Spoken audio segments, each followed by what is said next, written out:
Of all the great figures in psychology, perhaps Sigmund Freud is the most important. We all speak Freud. Every time we turn around and say, oh, he's so anal, or that person is a control freak, or talk about Freudian slips, or even speculate about the meaning of our dreams. He was an intellectual, he was an eccentric. At times he was an abuser of substances. I think history has been complex in its relation to Sigmund Freud. He's both valued and devalued. He's idealized and he's denigrated.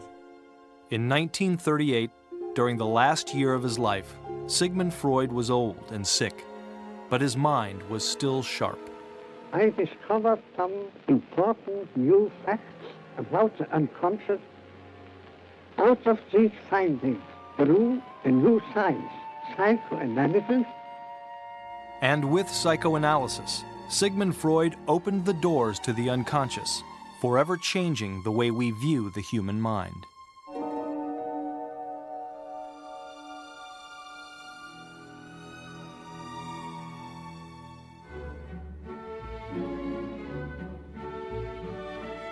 The late 1800s marked the end of the Victorian Age, a period of extreme puritanical restrictions. Any expression of human sexuality was considered an outrage. Respectable women only went to their doctors with a chaperone. Personal matters were never discussed in polite society. Professional therapists didn't exist, and people with psychological problems had nowhere to go. Mental patients were treated like outcasts. They were put in asylums and received antiquated, and in some cases, even barbaric care. Treatments included alternating hot and cold baths, lengthy periods of drug-induced sleep, and in some cases, brain surgery that resulted in death. It was in the midst of this, in 1886, Dr. Sigmund Freud began treating patients with a simple but radical approach. He listened. Physicians of that day prescribed, but they didn't listen. They were the authorities. The patient was expected to, in effect, obey and listen to the doctor. Listening to a patient's life history was an entirely new development. Freud's goal was to get his patients to talk as much as possible about anything and everything. In Freud's office, no subject was taboo.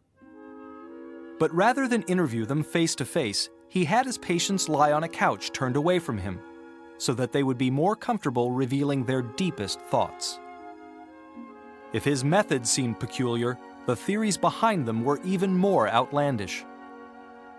Sigmund Freud developed a revolutionary new way of thinking about the human mind. He introduced the idea of the unconscious. Freud believed that the unconscious is a place where we bury conflicts such as painful memories or unacceptable thoughts that we do not want to deal with. And this can make conscious life more difficult. He said the unconscious is the real us, buried down like the bottom of an iceberg. All we see is the tip of the iceberg above the surface of the ocean. That's the present day us. But what really makes us is the downstairs, the subconscious. We are driven by sexual desires, for example, that lay dormant but are trying to somehow affect our behavior. Freud was convinced that if his patients could bring their repressed thoughts to the surface through conversation, they would have to confront them. This alone could diminish their anxieties and eventually relieve them of their symptoms. This central Freudian notion of the unconscious mind is the one that everyone has to deal with, whether they accept it or reject it. They cannot ignore it.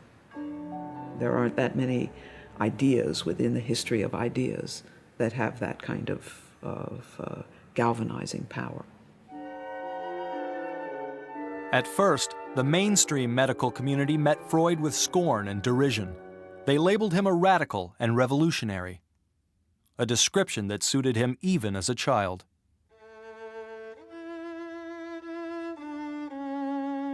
Sigmund Freud grew up in a poor Jewish neighborhood in Vienna.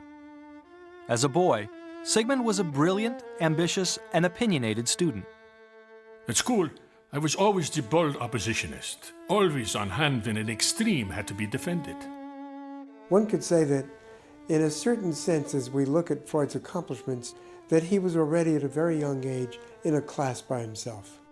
At 17, Freud graduated high school and entered the University of Vienna to study medicine. Medicine was a good way for a young Jewish boy who was very bright to make a career for himself. But Freud also clearly had a great deal of scientific curiosity. He always had, from his youth, this kind of questing. He would put himself a problem and then just go after it until he solved it. In 1882, Freud began an internship at the General Hospital in Vienna, and for the next 3 years, he experimented with a number of different specialties, including neurology. Freud was consumed by his research, but the 26-year-old was also in love. It was during his internship that Freud met Martha Bernays, a lively, intelligent woman. Martha came from a good Austrian family. This was his great love, and he struggled to win her and to get together enough money to be able to marry her, and it's over several years that this unfolds. Only one thing stood in their way. Sigmund Freud was unknown. He would have to make a name for himself first. Freud redoubled his efforts at the hospital. He dreamt of making a discovery that would make him famous, wealthy, and benefit mankind. He soon pinned his hopes for fame and fortune on a little-known drug, which seemed to hold great promise as an anesthetic and as a treatment for exhaustion and depression. It was cocaine. Freud believed in cocaine so much that he began using the drug himself, and even sent some to Martha. Freud said cocaine helped him relax in social situations and made him feel more like a man. You perceive an increase in self-control, more vitality and more capacity for work. This result is enjoyed without any of the unpleasant aftermaths which accompany exhilaration from alcoholic means. Anxious to capitalize on his discovery, Freud published a paper extolling the drug's virtues. But Freud deeply regretted his haste after the drug's addictive properties became known. It was a huge blow for Freud professionally. It was a source of great disappointment for Freud because he had hoped to be the discoverer of local anesthesia, cocaine being first used effectively as a local anesthetic. It's possible that Freud even thought it had certain aphrodisiac qualities. In 1885, Freud's career took a momentous turn for the better. That year, his research in neurology led him to Paris to study the problem of hysteria with Dr. Jean-Marie Charcot. Hysteria had become a catch-all diagnosis for patients who exhibited an array of physical symptoms like spastic tics and speech impairments with no known medical cause. Hysteria was widely believed to be incurable, but Charcot disagreed. Charcot felt that hysteria was not necessarily degenerative, that it was possible to think in terms of cure, and that it was a condition of psychological origin. And this is the beginning for Freud. Freud's year with Charcot was really a turning point for him. The experience of Charcot was very significant for the impression it made on Freud. People under hypnosis could become aware of thoughts, feelings, fantasies, issues that they were not consciously aware of. So it gave Freud a beginning feeling for the unconscious mind. Determined to explore this further, Freud went to work with Joseph Breuer, a prominent Viennese physiologist who was also researching hysteria. Breuer had been treating a patient named Anna O with a revolutionary new therapy, the talking treatment.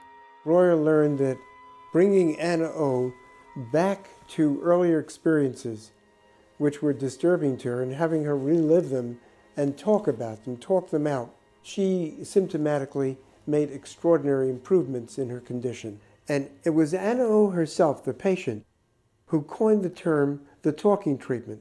The work of Charcot and Breuer intrigued Freud. In 1886, he opened his own practice, dedicated to treating hysteria and other nervous diseases.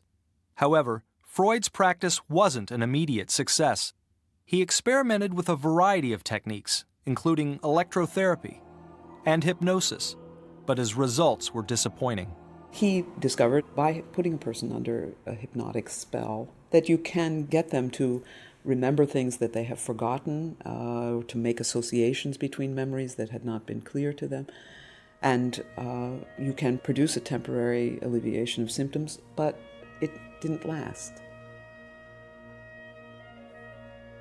And I had the further difficulty that it was difficult to make a determination between a person's memory and something that might be suggested by the hypnotist. And Freud became very cautious about suggestibility. Determined to avoid suggestion, ultimately Freud abandoned hypnotism, and he developed a new technique based on Joseph Breuer's talking treatment called free association. For Freud, free association meant encouraging his patients to speak freely, with as little censorship or guidance as possible. This process not only seemed to make Freud's patients feel better, but more importantly, over time, his patients' ramblings revealed to Freud their underlying conflicts. If patients like Anna O were allowed and encouraged to speak freely, inevitably the disturbing experiences that they brought up connected with their symptoms began to go back to adolescence and childhood. One such case was known as the burnt pudding case. It involved a woman who, as a child, had been abused by her father.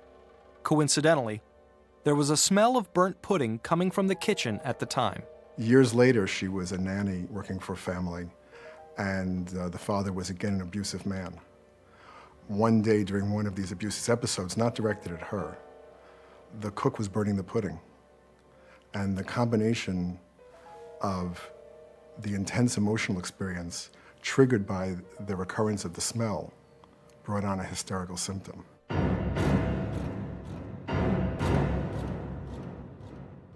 As more and more of Freud's patients began recalling incidences of abuse from their childhood, Freud arrived at a bold conclusion that he would later come to regret. All hysteria was caused by sexual abuse during childhood. And Freud even went further, theorizing that unconscious sexual urges begin in infancy and drive much of human behavior. None of this sat well in Victorian Vienna. The Times certainly did not favor any unedited, unexpurgated discussion of sex. That much we can say automatically. And certainly the public in Vienna, back in that time, didn't want to deal with issues of sexual molestation any more than they really wanted to acknowledge all kinds of other problems inside and outside of homes. Despite his unconventional theories, Freud's own home life was traditional. Having married the love of his life, Martha Bernays, the Freuds had 6 children during their first 9 years of marriage. They settled into a typical domestic arrangement. While Martha managed the family, Sigmund Freud was consumed by his work. Freud not only saw patients 5 and 6 days a week, but some of the patients went with him on his vacations and continued their analytic work there. I cannot imagine life without work as really comfortable. I find amusement in nothing else. Freud's analytic work didn't stop with his patients. When his father died in 1896, Freud's grief moved him to begin a process of self-analysis. In effect, Dr. Sigmund Freud became his own patient. He was his own best subject. He realized the benefit of releasing some of these subconscious issues of his own, and that felt that it was important for each individual psychologist to have worked these issues through on their own to be able to better treat the patient. In his efforts to better access his unconscious mind, Freud discovered a whole new road to the unconscious, the dream. Over time, he theorized that dreams were a place where the mind runs uncensored, playing out thoughts and memories we dare not discuss in the waking world. Freud believed that dreams could provide him with remarkable access to the repressed thoughts in his own mind, as well as his patients. Dreams were viewed two different ways before Freud. They were of fantastic importance, prophecies about the future. They were almost divine messages. They were also considered to be nonsense, just waste products of the sleeping mind. Now, what Freud did was to elevate dreams into the realm of scientific observation and discovery. He showed that dreams had a meaning. Freud presented his ideas on dreams to the world in 1899 in one of his most controversial books. He called it simply The Interpretation of Dreams. When Freud published The Interpretation of Dreams, it sold less than 100 copies initially. I mean, it was a book that had initially no resound in the world. Reviews of The Interpretation of Dreams were few and unflattering, and Freud's theories were condemned as repugnant.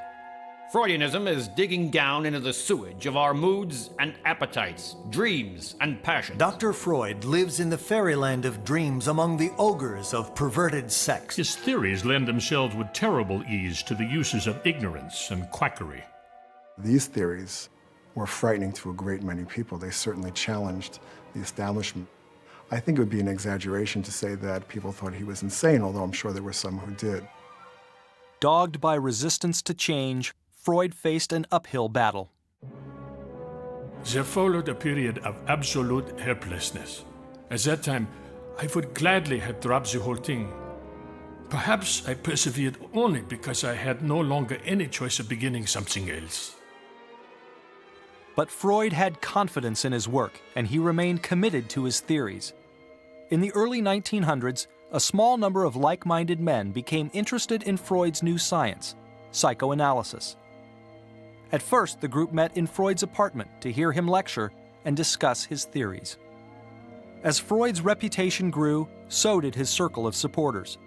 And in time, psychoanalytic societies sprang up in Vienna, Zurich, and New York. Over the next 20 years, Freud published more than a dozen books and wrote volumes of letters, papers, and articles. Though he did revise his theory that all hysteria was caused by sexual abuse, Freud continued to provoke the mainstream. He developed new theories on everything from the components of the mind to childhood sexuality. Soon, terms like ego, superego, the id, and the Freudian slip all became household words. But just as Freud's ideas began to take hold, Freud became ill.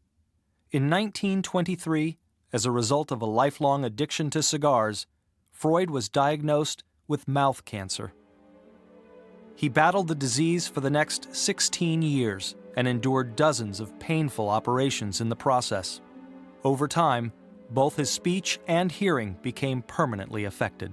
He had a whole side of his face, his jaw, replaced with a prosthesis. Painful to wear, painful to take out, painful to put back in. Just a horrible illness.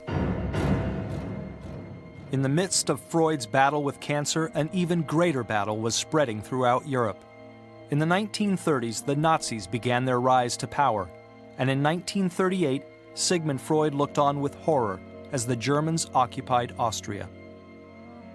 The Nazis condemned Freud's psychoanalytic theories as Jewish pornography, and they burned his books. What progress we are making. In the Middle Ages, they would have burnt me. Nowadays, they are content with burning my books. Fearing for his safety, Freud's friends and supporters, both in the United States and England, began urging him to flee Vienna, but Freud was reluctant to leave. This was where he had grown up, this was where he had his education, this was where he had so many attachments. It was really a part of his identity and part of his life.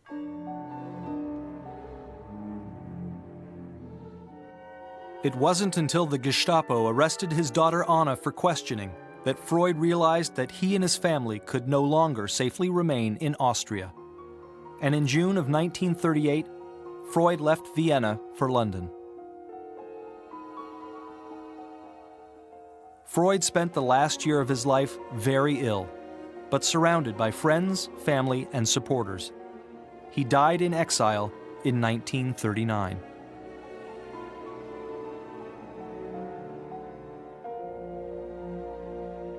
More than 60 years after his death, the pioneering work of Sigmund Freud is being carried on by thousands of psychoanalysts around the world. And what began as an effort to treat the mentally ill is today helping people from all walks of life. There's an openness in society today that can be traced directly back to some of the Freudian thought and theory and how things have shifted. We are a society that talks very freely about our inner feelings, about our conflicts, about sex, sexuality. This is all part of the Freudian revolution.